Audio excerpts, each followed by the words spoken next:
The bye week is mercifully here. The Colts got absolutely dominated in the fourth quarter and from a nationally televised audience on Sunday, losing 54 to 19 to the Dallas Cowboys. We'll tell you all about on this episode of Locked On Colts. Let's get to it. You are Locked On Colts, your daily Indianapolis Colts podcast. Part of the Locked On Podcast Network. Your team every day.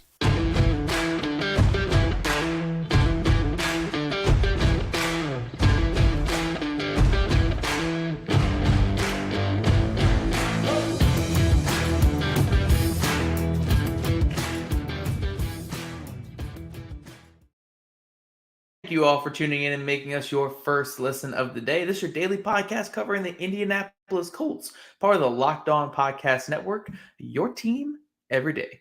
Today's episode is presented by PrizePicks. PrizePicks is daily fantasy made easy. Pick 2 to 5 players. If they score more or less than their PrizePicks projection, you can win up to 10 times your money on any entry. First-time users receive a 100% instant deposit match up to $100 with code LOCKEDON. That's prizepicks.com, promo code locked on. This is Zach Hicks alongside Jake Arthur. You guys know us from horseshoehuddle.com. And today, or tonight, this morning, whatever, whenever you guys are listening to this, it's all about the Colts' loss on Sunday Night Football. They fall to 4-8-1 now heading into their bye week. But luckily, we know they're back inside that top 10 of the draft order, which is all that really matters, guys. Like, they are in that top 10. They're currently sitting at 9th. And then with the bye week coming up, they can't really fall back at all. They can only move up again. So that's a really good thing that we can look at, from this game. But yeah, offensively and even defensively, the Colts hung around in this game for a little bit, but it all unraveled in that fourth quarter as the Cowboys scored 33 unanswered points in the fourth quarter. For some perspective, the Colts had not allowed more than 30 points in any game this season. And then they allowed 33 in that fourth quarter alone to the Dallas Cowboys. But yeah, that was as Caleb's saying here in the comments, that was so embarrassing. And I hope that the Indianapolis Colts are feeling that as well. But let's get into our first segment and talk about some of the main storylines from this game. And I think the absolute biggest one was the Colts offensive line honestly wasn't that bad. Like they kind of got the short end of the stick on a lot of those first down runs because the Cowboys just knew that the runs were coming.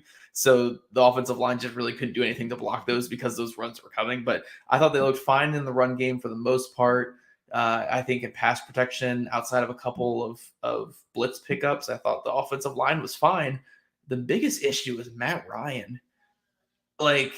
He's had some bad games this year. He's had some absolute stinkers, but this looked the worst I've seen from Matt Ryan. Like, I'm not saying his arm looked good at any other point this season, but it looked like a different level type of bad tonight. Like, his arm looked completely shot. It looked like Peyton Manning on the Denver Broncos type of arm. Like, it was disastrous. And honestly, in that fourth quarter when he started to turn the ball over on every drive, it felt like, oh my gosh, stop throwing the ball. Like, it's only going to lead to turnovers. There's nothing good that can happen from him throwing it. And we saw, they had 4 straight drives in that fourth quarter with turnovers. It was disastrous. And yeah, I'm not going to say this loss is completely on Matt Ryan, but like, he looked just terrible, man. Like, it was really, really bad. He really did, and apologies up front for you guys. My voice is off right now, so if I'm too quiet or anything, just bear with me. But no, you're exactly right. Like, there were a few times where Matt would throw something to the outside or something, and it's like, oh, he has just not got it. That's a floating duck out there. He had one to Paris Campbell that was just, it felt like it took an eternity to get to him. And so I think the big question moving forward is, and we've not really known if it was going to be realistic, whether they'd actually do it, but at some point you have to look at this and be like, okay, well, this lack of arm strength is affecting timing, it's creating turnovers, and it's a huge detriment to the offense. Like, Yeah. at this point, Sam Ehlinger before the game went down to QB3, and so Nick Foles is the backup. Last week, we had this same conversation. It feels realistic now. Like, just last week, we're like, no, that's not going to happen. And just within the last 24 hours, Nick Foles is now QB2, and Matt Ryan looked terrible in a game where they lost by what was that? That's too much math for me right now. But they scored 54 points. Like, there's no debate that Matt's lack of arm strength and like all his issues right now are causing a huge issue for the offense. Right. And, I think the bigger thing really isn't, it's not really that his poor play warrants a benching. It does. It absolutely does. But the bigger thing of importance here is if he gets a big injury. I mean, when he took that hit in the fourth quarter where he fumbled, okay, when he took that hit and he fumbled in the fourth quarter, I was terrified. I was like, man, that's an injury right there. Because the way he didn't really go for the ball either, I really thought he was injured. And that's terrifying because if he gets hurt and it's like a serious injury, that's $35 million that the Colts are on the hook for next season. All of next season, it's all guaranteed to Matt Ryan. Whereas if they can cut him after the season, I think they can save 17 of that. So he really can't get hurt. Like if he gets hurt and it's a big injury, that's again $35 million that the Colts are on the hook for. So just putting in Foles just to protect that money makes so much more sense. And honestly, like you just said, just getting the offense going a little bit, the ball can actually get out there and they can go to the receivers and not take 30 minutes to get out there. I mean, there were a lot where, it just took so long. I mean, the last two picks were just because the ball was late and because it was like outside the numbers, it was just not working. So yeah, Matt Ryan was a big issue in this game. And then obviously I was going to say, well, to your point, why was he still out there with a minute left? You're not going to score 35 points or whatever it is to make it. Like, why was he still out there at the end of the game, getting sacked, turning the ball? Like, that was such a bad situation. Like, yeah, why were all the starters out there? I mean, I know that these guys haven't earned anything this season. They've been playing poorly, so throw them out there just to send a message. But, like, you got guys like Stephon Gilmore, who's 31, 32. You have Grover Stewart, who's almost 30. Buckner, who's 30. Matt Ryan, who's nearly 40. Like, why are they out there taking hits in a blowout loss? Like, there's no, again, especially Matt Ryan, where you could be on the hook for a ton of money if he gets hurt. So, yeah, I don't really understand a lot of the decisions at the end of that game. But, yeah, my biggest takeaway still was just Matt Ryan. I don't think he's the reason they lost. I don't think they were going to win this game regardless. Put Nick Foles, Sam Ellinger, you put Andrew Luck out there. Like, I don't think they're winning this game because they were just overmatched all game long. But Matt Ryan just looked cooked this entire game. And again, it looked like Peyton Manning with the Broncos, when he was throwing 5 picks and a half against the Kansas City Chiefs back that year that they won the Super Bowl. It was bad, man. It really did feel predictable, a lot of those picks at the end of the game. That's a really good comparison. I hadn't really thought of it like that, but that demise and that swift physical decline is kind of reminiscent of Peyton with the Broncos.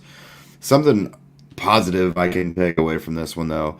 Alec Pierce, great, even though him and Matt have no chemistry inside like 20 yards. Like, I think it's a mix of Matt's lack of arm strength and Alec still being a rookie and not, he still has to grasp spacing and like things like that.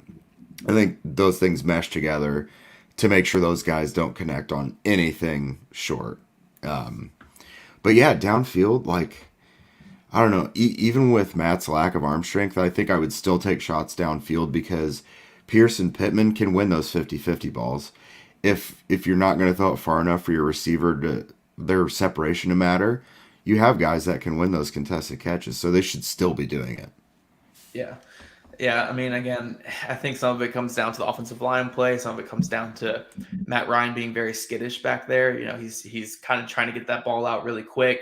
And if that first read's not there, he's getting happy feet and he's looking for the underneath throw. And it's just, again, there were a lot of throws to running back's feet like after he got off his first read because he just got happy feet and he wanted to get rid of the ball because he don't want to get hit, which, again, to save that money for next year, I'm hoping he doesn't get hit anymore. But, man, it was just a mess. And honestly, again, offense wasn't the main issue. Well, okay, the offense wasn't the only issue in this one. The Colts defense did kind of lay an egg there late as well. But, the offense is really beyond saving at this point. And it starts with quarterback and also some of the offensive line and play calling as well. But it really starts and ends at that quarterback position. Yeah, it does. And one last thing, something we circled in our pregame show, Malik Hooker revenge game. It happened in a big way. He got that first Yeah. pick, but he also, I think it was his first career touchdown. He got that scoop and score 38-yard touchdown. Whew. I mean, good for him at least. I mean, that's another little rosy thing to take away, I suppose. If you guys were big Malik Hooker fans in the draft and thought that the Colts did wrong by him or something, well, there you go. There you Yeah. go. Yeah, yeah. Before we move on, today's episode is sponsored by Total Wine and More, which is going to be a popular spot for Colts fans after this game and throughout the bye week, I'm sure.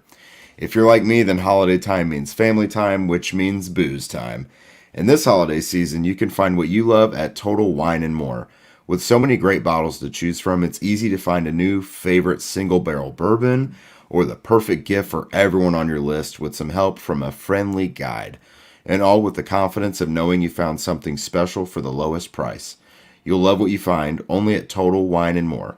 Curbside pickup and delivery available in most areas. Visit TotalWine.com to learn more. Spirits not sold in Virginia and North Carolina. Drink responsibly. Be 21. Man, I they're know not sold in Zach loves that Virginia. one. They're not sold in Virginia though. What am I gonna do? I gotta move out to Suck, Indiana eventually. suck it, Zach. Also, at Locked On Colts, we believe that home should be where you and your family feel the safest, especially over the holidays. This season, give yourself and your family the gift of peace and protection with the #1 rated home security system, SimpliSafe. Right now, SimpliSafe is offering Locked On Colts listeners 40% off a new security system, but don't put this off. Here's why I love it. The ability to monitor your home from your phone with crystal clear picture while you're out and about gives great peace of mind. Plus, SimpliSafe support is available 24/7 when you need it the most. With a top-rated SimpliSafe app, stay in complete control of your system. Arm or disarm, unlock for a guest, access your cameras, or adjust security systems anywhere.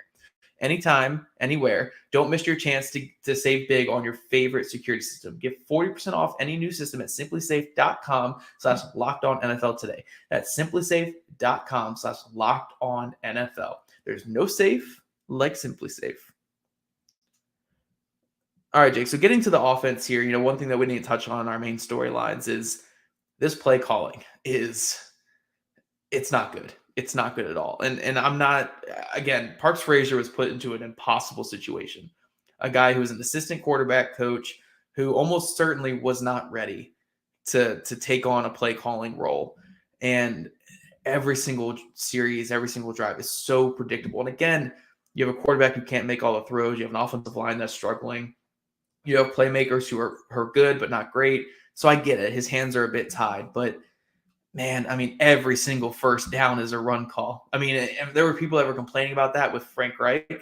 But I'm pretty sure the Colts are at almost 80% now or whatever under Parks Frazier with first down runs. Like, it is insanely predictable. And we saw it on one of those drives there, I think in the third quarter, where the Colts got all the way down the field. It was that 15-play, like 90-yard drive. And they had like 3 first downs on the Cowboys side of the field. And they ran it on all 3 of them for like negative like 6 or 7 yards, like combined on those plays. It was so predictable. Again, I know the passing game is going to be so limited because of what they have personnel-wise there, but some of this game planning is so predictable, and the Cowboys were able to feast once they got settled in. So, even the announcers were laughing about how predictable the first down runs were. Yeah, yeah, no kidding. And honestly, I thought they might be onto something early in the game. A rarity scoring in the first quarter. Their first 2 drives brought them points, 10 points in those first 2 drives. I wasn't surprised to see them. I mean, no one should be, obviously.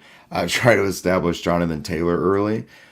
But then in the second drive, they actually capitalized on it and used some play action. They got that touchdown to Ashton Doolin. They had the big bomb to Alec Pierce. I was like, okay, so they're obviously going to run like they always try to, but they're actually going to allow the play action game to open from that. But then from there, it just didn't really grow. It got stale, boring, predictable, like everyone noticed. And gosh, it's so painfully evident. Like, you just can't keep going through the season like that. Like, thankfully, they have the bye week now, and they can stop for a second, catch their breath, and kind of regroup. But I think Parks would have the excuse to be kind of erratic and like crazy with his play calling if he wanted to be. Let's get weird with it. Like, because like you said, he was thrown into an impossible situation, but they've just been leaning on all the things they've always done that were boring and kind of not fruitful.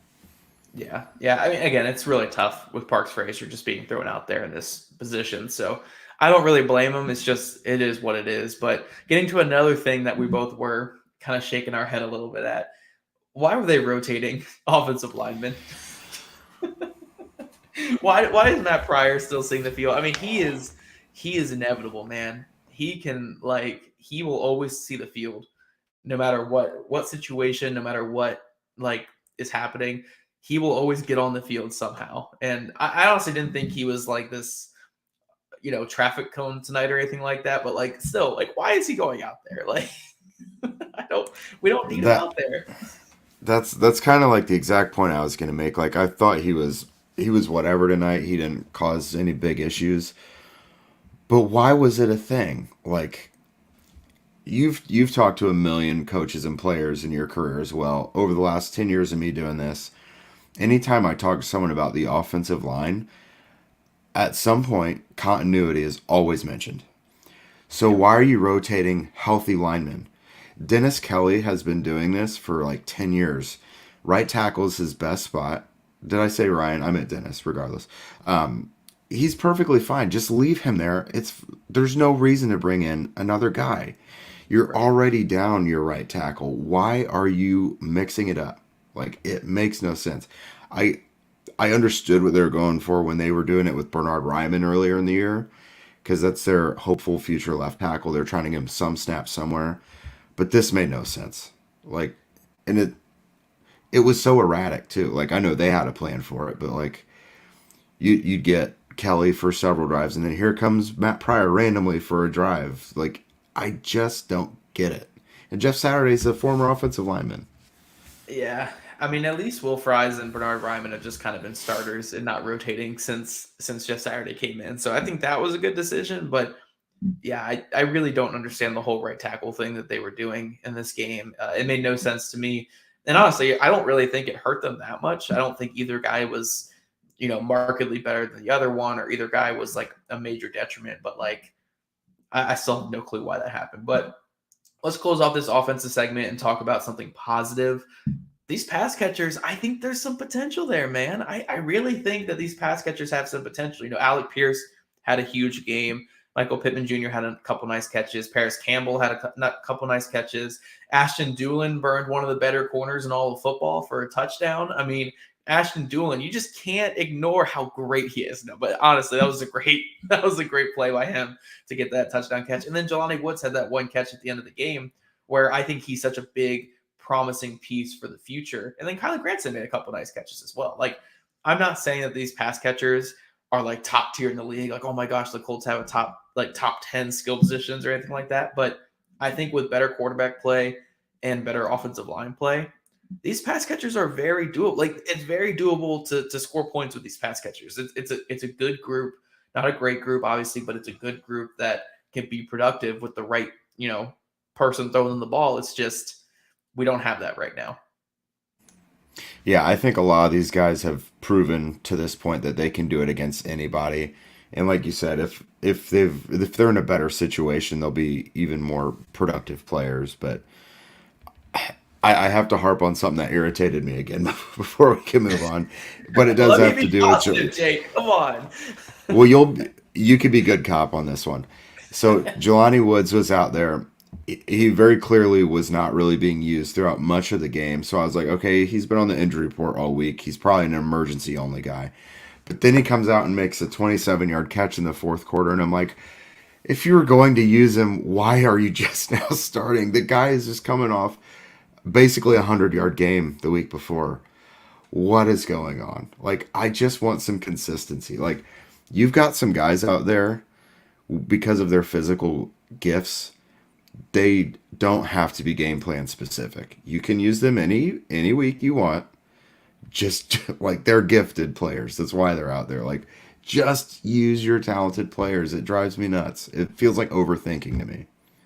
Yeah, I can't play good cop on that. I think Johnny Wood should have played a lot more. Mo Alley-Cox has struggled a lot this season. Obviously, on the fumble that was returned for a touchdown was obviously on Alley-Cox fumbling that one away. So Yeah, I really have no words for it. Like, it would be one thing if Mo Cox was like a really good run blocker, because you'd want to have the really good run blocker out there, but he's been terrible in run blocking this season, like an absolute train wreck. So, like, how bad could Jelani Woods be just getting his body in front? Like, it's not like it's that much of a downgrade from Mo Cox. So yeah, I have no clue, unless, again, like you said, maybe it was like an injury thing and they got him some run at the end of the game when the score was out of reach, even though he was injured. I don't know. I have no clue. It doesn't make any sense to me either. But Even though they never pulled the starters. Oh. Yeah. I don't know that. All right. Yeah. Before we move on and talk about the defense, we want to tell you about the show, which is sponsored by PrizePicks. Against the Colts defense this week, PrizePicks gave Cowboys quarterback Dak Prescott a more or less than mark of 250.5 passing yards. And despite putting up 54 points, Dak did not get there, just 170 passing yards. Whether you're picking with your head or your heart when it comes to the Colts, it's super easy on the PrizePicks mobile app. Just pick 2 to 5 players, and if they score more or less than their stat projections, then you can win up to 10 times your money on any entry. PrizePicks offers projections on pretty much any sport that you can watch, obviously including the NFL, MLB, and NBA, but even stuff like cricket or disc golf. Entries can be made in 60 seconds or less. It's that easy. Withdrawals are fast and safe, and PrizePicks is currently operational in over 30 states and Canada. Download the PrizePicks app or go to prizepicks.com to sign up and play daily fantasy sports. First-time users can receive a 100% instant deposit match up to $100 with the promo code LOCKEDON. If you deposit $100, PrizePicks will give you $100. If you deposit $50, PrizePicks will give you $50. Don't forget to enter promo code LOCKEDON at sign up for an instant deposit match up to $100. All right, Zach, we haven't really talked about the defense very much today. There were some bright spots, believe it or not, because, through 3 quarters, this was a relatively even game. The Colts were only down by 2 points entering the fourth. I thought, Stephon Gilmore and Rodney McLeod really stuck out. McLeod did have a missed tackle here or there, but Gilmore was really on it. He had a dropped interception that hit him in the numbers, and then he made up for it a drive or two later with an interception. Returned it 30 yards, and the Colts got a field goal off of it. So, pretty decent day. I was actually wanting to get your thoughts, though. With Kenny Moore out of the nickel, they went with Julian Blackmon in the nickel and then had Rodney Thomas and Rodney McLeod at safety. What did you think about that? I liked it because I don't think Julian Blackmon's really been that impressive at free safety this season. Like, it's just been a tough adjustment for him to this new scheme. I don't think he's been bad by any means, but I was kind of intrigued by him when I saw that he was listed as like the nickel guy because, coming from Utah, those Utah defensive back coaches are phenomenal. They get those guys ready to play corner. They get those guys ready to play slot, to play strong safety, free safety. Those Utah defensive backs are so polished and they're just ready for the NFL. So I think Julian Blackmon was going to be a good fit there. And honestly, I didn't see any like negative plays from him there in the slot. Like, yeah, I think we saw in some of those outside runs that you would rather have Kenny Moore in the slot than Julian Blackmon because Kenny Moore is just so dominant as a run defender. But when it came to coverage, Julian Blackmon, I didn't really see him get beat much. I thought he played pretty well. It's just, again, the whole team kind of got run down there in the fourth quarter. But yeah, there were some standouts. Stephon Gilmore, like you said, Rodney McLeod, even though he gave up a couple catches here and there, I thought he had a good game. Zaire Franklin, again, he's just a really, really good player, man. Like, he's a gamer, and he's really been fun to watch this season. It's just, I think the main issue with the Colts defense in this one is their defensive line is drained right now. Like, they are just run down from the season. Again, you got Grover Stewart and Forrest Buckner who have played a lot of snaps this season, and they've played really well. But eventually, if you don't have a steady rotation, those guys are going to get worn down. And yeah, that whole defensive line is so drained and so worn down that they were just getting run over in this game. And when your defensive line starts to fall in the NFL, your whole defense starts to fall apart. And we're kind of seeing that with the Colts these last 2 weeks where they're not as dominant up front as what they were early in the season.